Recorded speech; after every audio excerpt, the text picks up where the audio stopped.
মুস্তাফিজের কথা আলাদা করে না বললেই আসলে না। 9 কোটি 20 লাখ রুপিতে যে তিনি বিক্রি হয়েছেন একটু কি অবাক করেছে কিনা? কারণ আমরা জানি যে বেস প্রাইস 2 কোটি রুপি মুস্তাফিজের ছিল এবং মুস্তাফিজ শুরুর দিকে ছিলেন না, মুস্তাফিজ 14 নম্বর সেটে ছিলেন। প্রথম যে সেট গুলো ছিল বোলারদের সেখানে তিনি ছিলেন না, 101 নম্বরে তার নাম ডেকেছে এবং তখন দলগুলোর কাছে পার্সের পরিমাণ অনেক কমে এসেছিল, দলগুলোর কাছে ওই পরিমাণ টাকা ছিল না। তবে বোঝা গেছে যে কিছু দল, চেন্নাই বলুন কলকাতা বলুন, তারা মুস্তাফিজের জন্য অপেক্ষা করছে এবং মুস্তাফিজের জন্য টাকা বাঁচিয়ে রেখেছে। অ্যাবসলিউটলি সেই জায়গায় হয়তো চেন্নাই এই জায়গায় মিসক্যালকুলেট করেছে, আরেকটু বেশি টাকা হয়তো অ্যালোকেট করা উচিত ছিল মুস্তাফিজের জন্য, যেটা পাথিরানাকে 18 কোটি রুপিতে নেওয়া হয়েছে। এবং Pathirana, Mustafizur Rahman, they are very different kind of bowlers, but আপনি যদি জুটি হিসেবে চিন্তা করেন পাথিরানা এবং Mustafizur Rahman in the same team, তাহলে কি হতে পারে সেটা আগের IPL-এ চেন্নাই দেখা গিয়েছিল। তো সেই জায়গায় মুস্তাফিজকে এবং পাথিরানাকে একসাথে নিতে পারা কলকাতার ইটস এ হিউজ সাকসেস। হয়তোবা IPL-এর এইবারের অকশনে সবচেয়ে বড় সাকসেসফুল পারচেস ছিল এটা।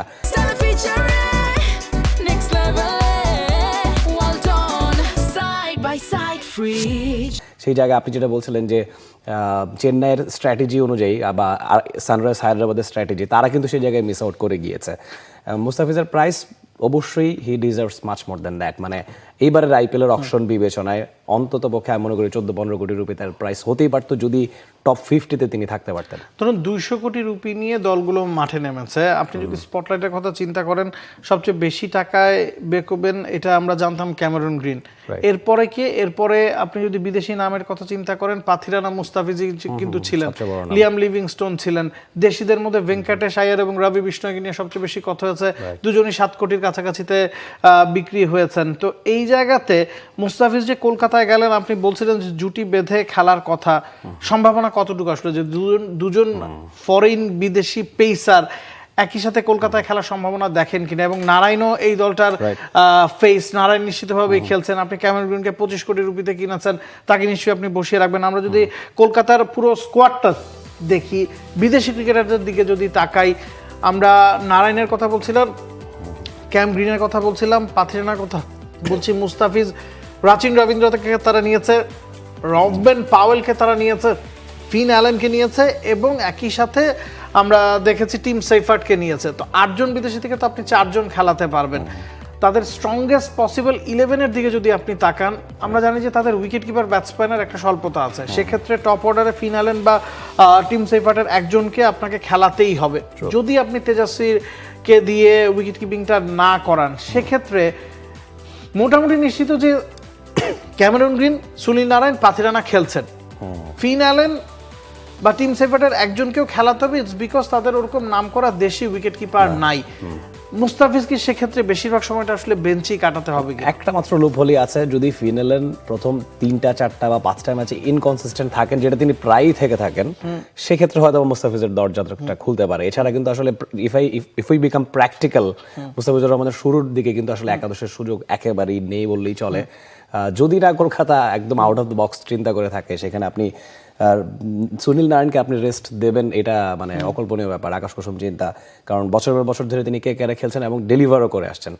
মানে প্রতিটা ফ্র্যাঞ্চাইজিতেই আমরা দেখি যে ফ্র্যাঞ্চাইজির তো একটা ফেস থাকে, ফেসটা দেখা যায় ওই কোহলি, রোহিত শর্মা, শ্রেয়াস আইয়ার, KL রাহুল, তারাই থাকেন। একমাত্র কলকাতাতেই ফ্র্যাঞ্চাইজির ফেসটা কিন্তু বিদেশি, সেটা সুনীল নারায়ণ এবং আন্দ্রে রাসেল ছিলেন। রাসেলের রিপ্লেসমেন্ট হিসেবে ক্যামেরন গ্রিন এসেছেন, তার পেছনে আপনি 25 কোটি রুপি খরচ করেছেন। এই দুজন খেলবেনই, পাথিরানাও খেলবেন, এবং তাদের লোকাল কোনো উইকেট কিপার ব্যাটসম্যান না থাকে, ফিন অ্যালেন এবং টিম সেফার্টকে তাদের খেলাতে হবে। মুস্তাফিজের খেলাটা একটু ডিফিকাল্ট মনে হচ্ছে, বিশেষ করে কলকাতায়।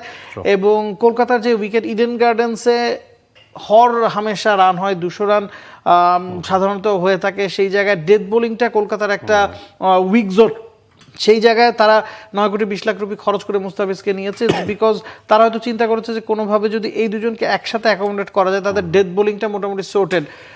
টপ অর্ডারে তাদের হর্ষিত রানা আছেন, মিডলে তো সুনীল নারায়ণ, বরুণ চক্রবর্তী আছেন। তবে মুস্তাফিজকে খেলাতে হলে তাদের ব্যাটিংটা একটু উইক হয়ে যায়। অন্যদিকে চেন্নাইতে যদি যেতেন, আমার কাছে পার্সোনালি মনে হয়েছে, বা সবাই আসলে বলা বলি বুঝছেন যে চেন্নাইতে গেলে তার জন্য সুবিধা হতো। চেন্নাই পুরোপুরি লোকাল ক্রিকেটারদের উপর নির্ভরশীল, বিদেশি দেখা যায় তারা 4 জনকে অ্যাকোমোডেটও করে না, সেই জায়গায় তাদের নামই বিদেশি নাই বললেই চলে। একমাত্র সার্টেন স্টার্টার নূর আহমেদ এবং ডিওয়াল ব্রেভিস, এই দুজন ছাড়া কে কোন ম্যাচে খেলবেন আপনি বলতে পারছেন না।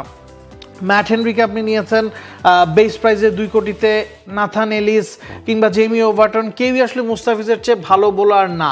এবং চেন্নাইয়ের আপনি যদি স্টার্টিং লাইন আপ দেখেন, তারা 2 জন বিদেশি পেস বোলারকে ওই জায়গায় অ্যাকোমোডেট করে, সেখানে মুস্তাফিজ থাকলে মুস্তাফিজ নিশ্চিতভাবেই আসলে সুযোগ পেতেন বলে মনে করেন কিনা? নিঃসন্দেহে চেন্নাইয়ের উইকেটটাও যদি আপনি বিবেচনা করেন, সেটাও better fit for Mustafizur Rahman. যেমনটা আগের আসলে আমরা দেখেছিলাম 9 ম্যাচে 14টা উইকেট মুস্তাফিজুর রহমান পেয়েছিলেন, তারপর ন্যাশনাল ডিউটিতে তাকে ফিরে আসতে হয়েছিল। তো এই জায়গায় ম্যাট হেনরি, নেথান এলিস, আমার মনে হয় এক্সপিরিয়েন্স বিবেচনায় কিংবা কোয়ালিটি বিবেচনায় সব দিক থেকে মুস্তাফিজুর রহমান অনেকখানি এগিয়ে ছিলেন। চেন্নাই ইজিলি তিনি জায়গা পেতে পারতেন এবং চেন্নাইয়ের হোম গ্রাউন্ডে যতগুলো ম্যাচ ছিল আই থিঙ্ক সবগুলোতে খেলতে পারতেন। এবং চেন্নাইয়ে থাকলে মুস্তাফিজ বাইরের ম্যাচগুলো হয়তো খেলতেন, কারণ নাথান এলিস বা ম্যাট হেনরির চেয়ে তাকে মানে আপার হ্যান্ডেই রেট করেছে চেন্নাই। ম্যাট হেনরি প্রায় অনেক এক্সপেন্সিভ হয়ে যান, মানে যখন বেশ কয়েকবারই দেখা গেছে আইপিএল না হোক বা নিউজিল্যান্ড হোক, তিনি অনেক সময় দেখা গেছে যে ওভার প্রতি 10-12 রান করে কনসিড করে। মুস্তাফিজের ক্ষেত্রে সেটা খুবই রেয়ার, মুস্তাফিজ খুব রেয়ারলি 10+ মুস্তাফিজের আমরা যদি স্ট্যাট দেখি, অনেকগুলো দলের হয়ে খেলেছেন এবং যেখানেই খেলেছেন পারফর্ম করেছেন, কোনো মৌসুমই তার যায়নি যে তিনি খারাপ কাটিয়েছেন। অ্যাবসলিউটলি, মুস্তাফিজুর রহমান একদম শুরুতে সানরাইজ হায়দ্রাবাদে প্রথম আসরেই তিনি কিন্তু emerging player of the tournament খেতাব জিতেছিলেন। 17 ম্যাচে 17 উইকেট তার ছিল, 27-এর ঘরে বোলিং গড়, 3 উইকেট পেয়েছিলেন, 16 রানে বোলিং, সেরা বোলিং। চেন্নাই সুপার কিংসের হয়ে 9 ম্যাচে 14টা উইকেট, যেমনটা বলছিলাম একটা সিজনে ছিলেন। রাজস্থান রয়্যালসের হয়ে 2021 আসরে 14 ম্যাচে 14টা উইকেট, দিল্লি ক্যাপিটালসের হয়ে 13 ম্যাচে 13টা উইকেট, মুম্বাই ইন্ডিয়ান্সের হয়ে 7 ম্যাচে 7টা উইকেট, মানে ম্যাচ প্রতি উইকেট পাওয়ার একটা মানে যেটা বোঝা যাচ্ছে যে কোন দলের হয়েই তিনি ম্যাচের চেয়ে তার উইকেট সংখ্যা সমান বা তার বেশি, যেটা আইপিএল আসলে খুবই ডিফিকাল্ট। এবং এ কারণে আসলে মুস্তাফিজকে নিয়ে কারাকারিটা লেগেছিল এবং কলকাতা শেষমেশ তাকে দলে ফিরিয়েছে।